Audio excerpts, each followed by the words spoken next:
오늘 하나님께서 주신 말씀은 골로새서 3장 15절, 16절, 17절입니다. 골로새서 3장 15절, 16절, 17절. 너희가 그리스도의 평강이 너희 마음을 주장하게 하라. 그리스도의 평강이 너희 마음을 주장하게 하라. 너희가 평강을 위하여서 한 몸에 부르심을 받았으니 너희는 마음으로 하나님께 감사하는 사람이 되라. 그리스도의 말씀이 너희 속에 풍성히 거하여서 무엇을 하든지 일에나 말에나 하나님께 감사하는 사람이 되라. 그리스도의 말씀이 너희 속에 풍성히 거하여서 너희를 권면하고 시와 찬미와 하나님 앞에 먼저 감사함으로 찬양해라. 무슨 일을 하든지 말에나 일에나 주께 감사하고 하나님 아버지 앞에 감사하는 사람이 되라 이랬다. 우리가 이제 이렇게 살면서 매일 똑같이 반복된 생활을 하지 않습니까? 아침 시간에 일어나고 저녁 시간에 자고 낮에는 하루 종일 바쁘게 일하면서 순간순간 잠자리에 누워서라도 여러분 입술에서 무슨 말이 먼저 하는가.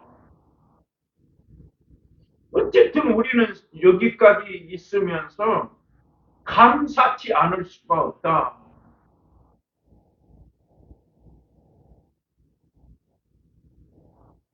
우리가 바울을 생각하면 바울하고 실라가 빌립보 감옥에 들어갔습니다. 빌립보 감옥에 들어갔으면 우리 같으면 하나님 앞에 어떻게 하겠어요? 그러나 사도행전 16장 25절에 보면 바울과 실라가 기도하며 하나님 앞에 감사하고 찬양하였더라 그랬어요. 기도하고 찬양하고 감사했더라. 굴 속에 들어가서 감옥에 들어가서 과연 감사하고 기도하고 찬양할 수 있는가? 제가 그 말씀을 생각하면서 저도 온하지 아니하게 3일 동안 굴 속에 갇혀본 일이 있거든요.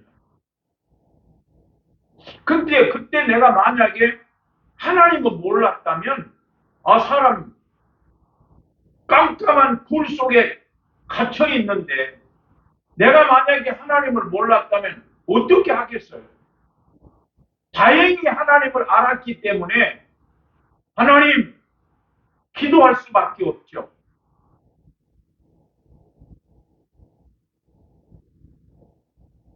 제가 아침에 이렇게 오면서 추수 감사 예배를 드는데 우리가 그냥 명목적으로 또 아침에 이렇게 카톡을 보니까 교회마다 추수 감사 예배를 드린다고 교회 앞에 강대상에 쌀하고 온갖 곡식, 과일, 산더미처럼 쌓아놨더라고요. 근데 그 댓글을 달았어요. 누군지 모르는데 교회마다 강단에다가 산더미처럼 크게 과일, 추수한 것을 다 쌓아놨는데 그 밑에다가 이렇게 많은 것을 나누어 주면 얼마나 좋을까요? 이렇게 써놨더라고요.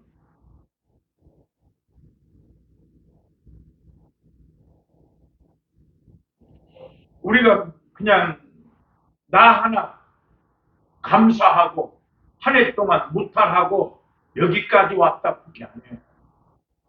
어떻게든지 우리는 나눌 수 있는 마음.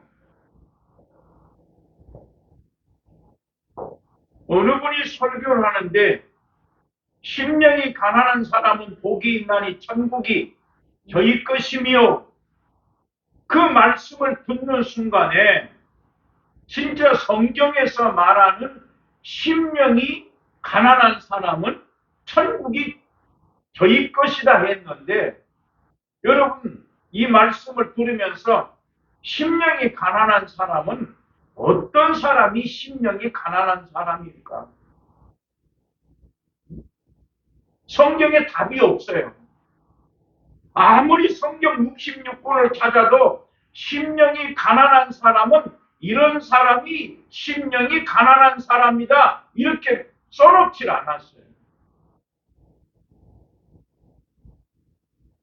여러분들이 이 말씀을 들으면서 듣는 순간에 심령이 가난한 사람은 어떤 사람이 가난한 사람일까? 저는 어떤 목사님이 심령이 가난한 사람은 천국이 저희 것이다 이렇게 말씀을 읽고 갔는데, 그 순간 듣는 순간에 진짜 심령이 가난한 사람은 어떤 사람이 가난한 사람일까?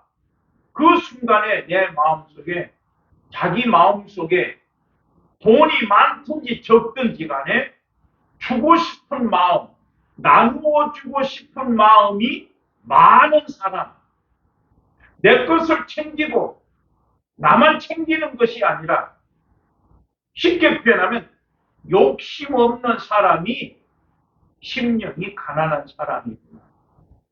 욕심이 없는 사람. 제가 그분을 아직도 잊질 못해요. 내가 신학교 다니면서 그 집사님을 만났는데, 우선 이 사람은 입에 말이 없어요. 하루 종일 살아도 그만 말 한마디가 없어요. 그런데 그분이 시장에 가서 물건 사는 거 보면 말을 안 해.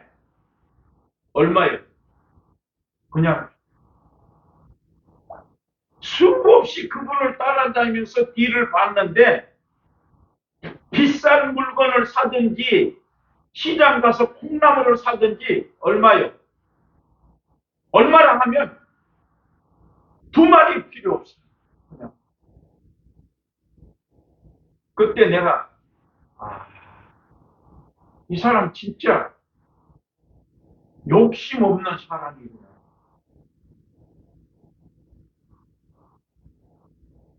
어떤 사람이든지 내가 먹을 것을 나누어 주는 거 쉽지 않아요. 내가 지금 당장 쌀이 없는데 어떻게 남을 줍니까? 그러나 하나님은 뭐라 했어요?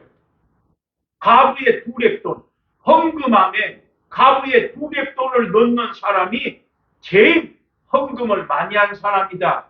그 성경에 보니까 자기의 생활비 전체를 드렸다. 그 말이 뭔 말이에요? 아니, 하나님이 날마다 일용할 양식을 주시는데 우리는 통장 없으면 안 되지 않습니까? 냉장고 없으면 안 되지 않습니까? 어디다 분명히 내가 저장해 놔야 되잖아요. 내가 겨울을 살려면 가을에 추수해서 저장해 놔야 되지 않습니까? 그런데도 냉장고에 넣어놨는데도 곰팡이 피더라고. 여러분, 8월에 캐는 하지 감자 잘못 보관하면 금방 썩어요. 고구마도 마찬가지예요. 고구마 잘못 저장하면 금방 썩습니다. 곧 그건 뭘 말해요? 너 창고에 넣어놓지 말고 주라 이거예요. 주라. 인간은 남을 주기 싫어서 썩지 말라고 냉장고를 만들어 놓고 거기다가 저장하고 살지만 냉장고에도 곰팡이가 피더라고 말이에요. 곧 그 말은 뭔 말이야? 너만 먹지 말고 주라는 거야. 너만 먹지 말고 줘라. 제가 잊어버릴 수 없어요. 그 스님 중에 산은 물이요. 산은 산이요. 물은 물이라. 그분이 죽으면서 무소유. 나는 아무것도 가진 것이 없으니, 아무것도 가지고 갈 것이 없으니, 무소유가 최고의 행복이다. 우리는 어땠어요? 안 그러지 않습니까? 내가 만약에 가진 것이 아무것도 없으면 어떻게 하겠어요?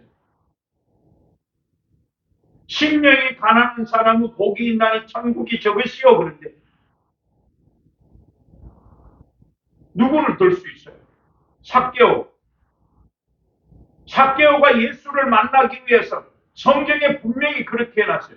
삭개오는 세리장이요 부자라 이렇게 한마디 더 붙여놨어요. 누가복음 19장 1절에 삭개오는 세리장이요 부자다 그랬다. 근데 그 부자가 예수를 보기 위해서 키가 작으니까 뽕나무에 올라갔더라. 주님이 그 뽕나무에 올라가 있는 그 삭개오를 보고 삭개오야 내려와라. 오늘 내가 너희 집에 들어가서 잠 좀 자야겠다.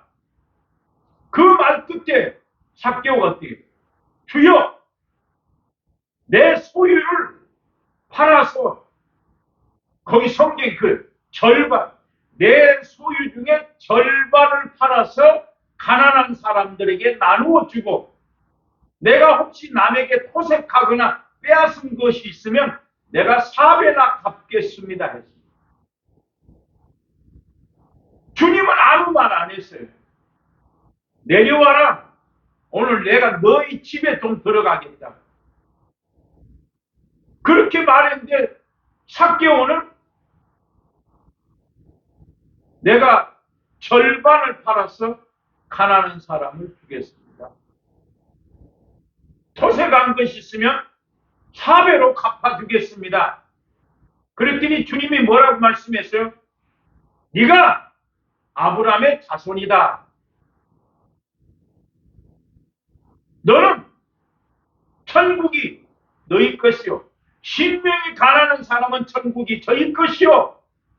삭개오가 주님이 내려오라는 말에 내가 팔아서 가난한 사람들 주겠습니다. 그 말에 네가 아브라함의 자손이다. 나는 잃어버린 자를 찾으러 왔다. 주님이 이렇게 말씀하셨습니다. 반면에 부자 청년이 어떻게 하면 내가 영생을 얻을 수 있습니까? 계명을 지켜라. 내가 어렸을 때부터 계명을 다 지켰습니다. 야, 너한테 한 가지 부족한 것이 있다. 네 소유를 팔아서 가난한 사람에게 줘라. 성경에 그렇게 놨어요. 그가 하나님 예수 그리스도의 말씀을 듣고 근심하며 슬픈 기색을 띠고 돌아갔더라. 슬픈 기색을. 그 사람은 성경에 말해놨어요. 부자 청년이다 이래놨어요. 물론 우리가 세상에 살 때에 진짜 부자하고 우리 같은 서민이 사는 거하고 차원이 다르겠지만 성경은 그렇게 말하지 않았어요. 베드로가 주님이 말씀했어요. 슬픈 기색을 띠며 돌아가는 그 사람을 보고 주님이 말씀했습니다. 약대가 바늘 끼로 낙타. 그 약대가 바늘 끼로 들어가는 것이 부자가 하나님 나라에 들어가는 것보다 더 쉽다 이래난다.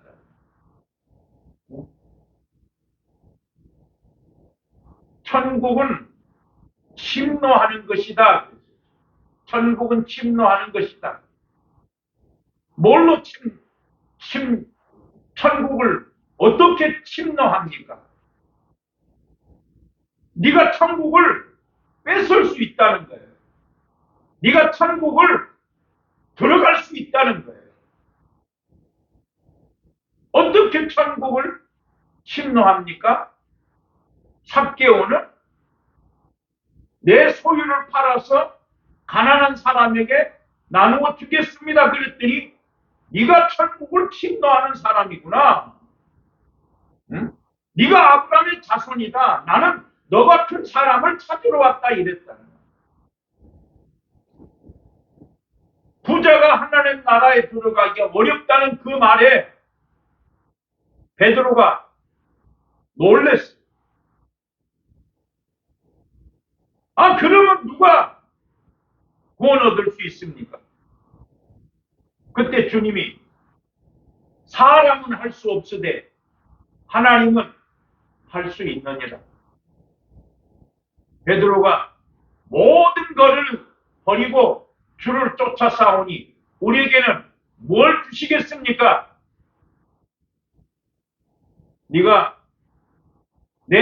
그날에 내 보좌에 앉아서 이스라엘의 12지파를 심판할 것이다 이랬습니다.